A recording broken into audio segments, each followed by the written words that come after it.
Today I'm going to be ranking all of the Netflix original shows I watched for the month of January 2020. So let's get started.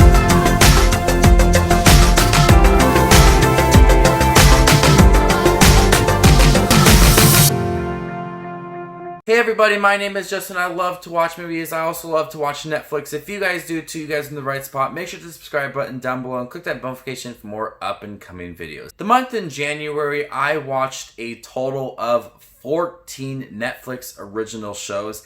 I reviewed 13 of them. I did not review Nera, which just came out this weekend. It was Super Bowl weekend, and I just been pretty busy this weekend. I didn't get a chance to review it for you guys. So I'm going to include that here in the list. But I did watch a total of 14 shows, more than I think I've ever done in any month. And one of the big things that is making this channel grow so much recently is this Netflix content. But I definitely want to continue doing more for you guys. So before we get to the ranking video, make sure to leave your list down below. What are some of your favorite Netflix original content from the month of January? And what is your least favorite one as well? And also on a side note, here's a list of all the original shows I watched. These are not in order at all, but all 14 that I did watch for you guys to look at. So coming in at number 14 is Nera, which is the most recent Netflix original show that I did watch. I did enjoy this Italian show about witches. I think it looks really good and the acting is decent. It's got some great cinematography.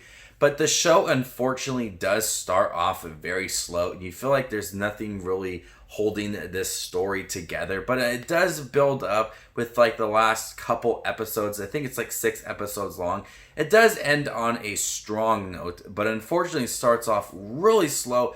And I'm glad I powered through it. But it is one of those shows that you just gotta sit down and watch because it starts off kind of bad and it just starts off really slow and you don't feel like there's nothing exciting going on, but it does kind of pick up towards the end. Coming in at number 13 is October Faction. This show about a mother and father who are monster hunters, and the 2 kids don't know that they're monster hunters.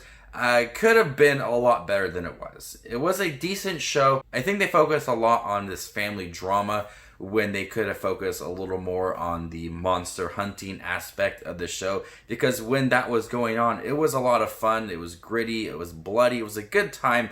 But then you brought back to their 2 kids who are in high school and them dealing with where they're living now. I just really didn't care much about those moments at all, and I wanted to see more of those monster hunting moments. That's why it sits at 13. Coming at number 12 is Omniscient. Omniscient is a Brazilian Netflix show that is set in the future where these little tiny robots just fly around and they videotape like everything that's happening so they can stop crime.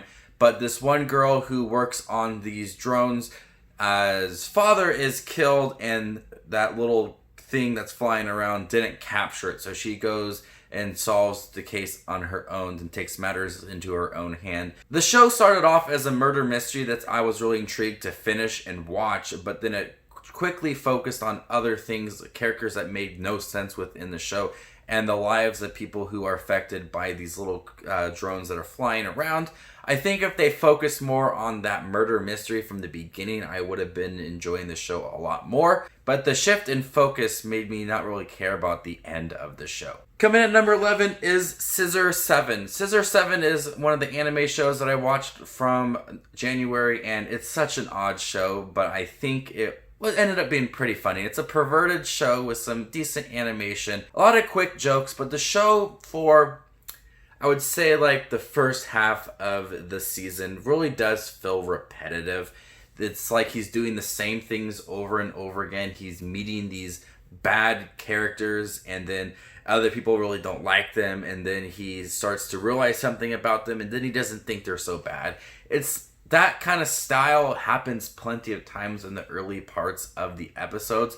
But still, I think this is a really quirky, fun series that I did enjoy watching for the most part. I am looking forward to a season 2 for it. It's very perverted, it's weird, it's got a lot of great humor, and the action styles in here is decent as well and stands out from other animated shows that I've seen before. It's not your typical anime like you've seen in the past. Coming in at number 10 is The Healing Powers of Dude. The Healing Powers of Dude is about a young boy who has social anxiety and he does not want to go to middle school. And he gets a dog that gets to go with him to school, and he learns not to be so anxious. And then the show puts like these different effects, what it's like to be anxious, and he is sinking into the ground, and he is like seeing people as zombies. But what I found weird about it is that the dog is seeing that too. So the dog is seeing these zombies, which is odd to me because if it's only the boy's feelings, but somehow the dog, voiced by Steve Zahn, is able to see it. The acting is decent from these young stars.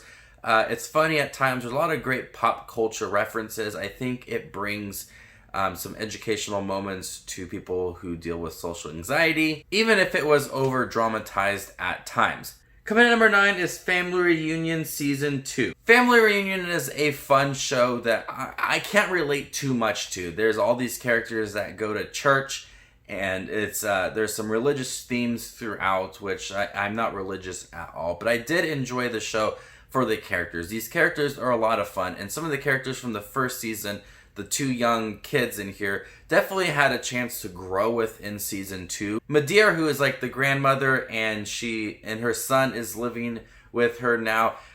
She is a fun character. She definitely holds the show together. She's the most interesting, entertaining character within the show. There are some new characters that are thrown throughout that are entertaining. Family Reunion is a show that I do find comfort in watching. Like I said, I can't relate to much within this show, but I did find a lot of the show to be entertaining, and something about it just makes me want to sit down and watch it and then get excited for a new season. Coming in at number 8 is Messiah. Messiah was one of the first Netflix original shows I watched for January 2020, and this definitely caught my interest right away. This guy who claims to be the Messiah, and people believe that he is the Messiah. He's creating these miracles, but then you have the government who is thinking that it's all fake. And so you're left thinking, is he the Messiah or is he not the Messiah? And the show does a good job of providing arguments for both sides and showing something that may make you think that he is the Messiah, but then having it from a different point of view to where you might think that he is not the Messiah. And that goes throughout the whole show, and it's definitely intriguing to watch. I think the acting is really good. It's definitely a show that caught my interest right away from the beginning, and I wanted to see how it was going to pan out. Coming in at number 7 is Kipo and the Age of Wonderbeasts. This is a DreamWorks animated show that I thought was very charming, unique, and different from your typical DreamWorks animation style. It has a character who is very independent, very confident, and she is exploring this new world. All these different creatures, large rabbits and talking frogs are in here. It's a show that keeps its pace quickly going, and definitely it is an entertaining show. The animation style is quirky and unique, and you like the characters that are in the show enough to where you want to see how the show is going to end, anticipate a second season. Surprisingly, there's actually a lot of thrilling sequences, especially with this large monkey within the show. And the show is funny as well. It's a good DreamWorks animated show. Surprisingly, it's actually better than maybe most of the DreamWorks animated movies. Coming in at number 6 is The Stranger. The Stranger is one of the most recent Netflix original shows that I did watch. I was hooked right away about this stranger who goes to people, tells them secrets about maybe their family, and then you're wondering, is it true? And how the heck does she know? God, I need to know now. It's a show that definitely captures your interest right away, and then you're wanting to see how everything is going to pan out at the end and put pieces together. I was really interested in the first storyline about this father who's the stranger said, you know, your wife was not pregnant and it's a lie, and then he's trying to get to the bottom of it. And then you have all these other storylines that are coming into play. Some connect to that original story, but the show does lack that focus for that one main storyline. I wanted to see more of that, and some of the other ones I really didn't care much about. But it's still an entertaining, really gripping show that feels very intense throughout. Makes me feel really anxious. I just was so invested in this show. Coming in at number 5 is Spinning Out. Spinning Out was the first show I watched for January 2020. I watched it on New Year's Day, and I really like it. I really like the Olympics, both summer and winter, so I enjoy watching figure skating, and the figure skating moments within here are elegant, they're beautiful, they're thrilling. I loved watching it. But behind that, we do get a really good story about a young lady who really is into ice skating. Her mother is bipolar, and she pushes her children to the edge, and there's that constant back and forth between the relationships, and this young girl is trying to grow, be more independent. So we got a good story within the show with some elegant figure skating as well. It gave me enough to make me enjoy watching the show and enjoy the characters and be invested in the storyline as well. Coming in at number 4 is Chilling Adventures of Sabrina Season 3. I really do enjoy the Chilling Adventures of Sabrina show, and Season 3 was a roller coaster. It gave us so much with the character to do. As you saw from the trailer, Sabrina went to hell, and hell was really just well crafted. I love the set designs for it, the costumes for all of the characters that are in hell. And there's like these journeys that Sabrina goes on to obtain these artifacts, and those are fun as well. All the characters are still very interesting, and Sabrina has shown that she is just a strong character. From the very first episode of Season 1, she has been such a confident character, but she still has a lot of room to grow, and we do get a lot of great progression from Season 2 and Season 3 as well.